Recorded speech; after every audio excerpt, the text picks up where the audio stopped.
প্রয়োজনে আমাদের ইংলিশ শেখা দরকার, তার কারণ এটা ইন্টারন্যাশনাল ল্যাঙ্গুয়েজ বলে। আজকে তো ইংরেজিটাও ভালো বলে, বাংলা স্কুলেও ভালোভাবে ইংরেজিটা পড়ানো হয়। আগে ক্লাস 5 পর্যন্ত ইংরেজি বন্ধ ছিল, কিন্তু আমরা এসে আবার চালু করে দিয়েছি।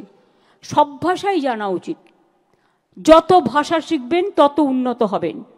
কিন্তু দয়া করে মাতৃভাষাকে ভুলবেন না, মাকে ভুলবেন না, মাটিটাকে ভুলবেন না, জননীকে ভুলবেন না, আম্মাকে ভুলবেন না, মাদারকে ভুলবেন না। আমাদের মাটি, এ মাটি স্বামীজির মাটি, রামকৃষ্ণের মাটি, নেতাজি সুভাষচন্দ্র বোসের মাটি, রবীন্দ্রনাথ ঠাকুরের মাটি, দেশবন্ধুর মাটি, রাজা রামমোহন রায়ের মাটি, ঈশ্বরচন্দ্র বিদ্যাসাগরের মাটি, চৈতন্যদেবের মাটি।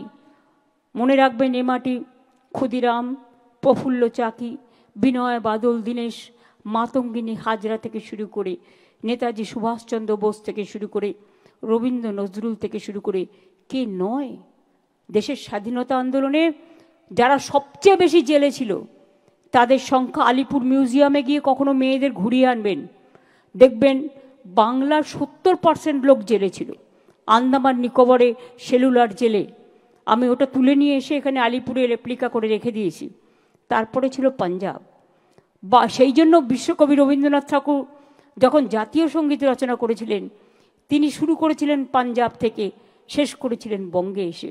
পাঞ্জাব ও সিন্ধু গুজরাট ও মারাঠা দ্রাবিড় উৎকল বঙ্গ। কেন বলেছিলেন? অনেকে ভেদাভেদ করে, কিন্তু একবারও ভেবে দেখেছেন যখন স্বাধীনতা আন্দোলন চলছে, দেশে জাগরণ চলছে, কবি নজরুল গাইলেন, কারারো লৌহ কপাট ভেঙে ফেল, করলে লোপাট রক্ত জমাট শিকল পূজার পাষাণ ভেদি। কখনো বা লিখলেন, দুর্গমগিরি কান্তার মরু দুস্তর পারাবার, লঙ্ঘিতে হবে রাত্রি নিশীতে যাত্রীরা হুঁশিহার। কখনো বা লিখলেন, ফাঁসির মঞ্চে গেয়ে গেল যারা জীবনেরও জয়গান, আসিও লক্ষ্যে দাঁড়াইছে তারা, দিবে কোন বলিদান।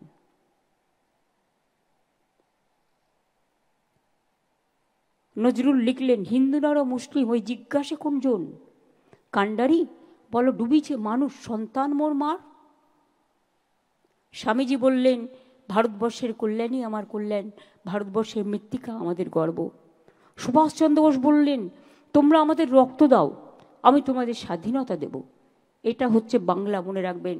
বাংলা না থাকলে স্বাধীনতা আন্দোলনে আমরা স্বাধীনতা পেতাম না।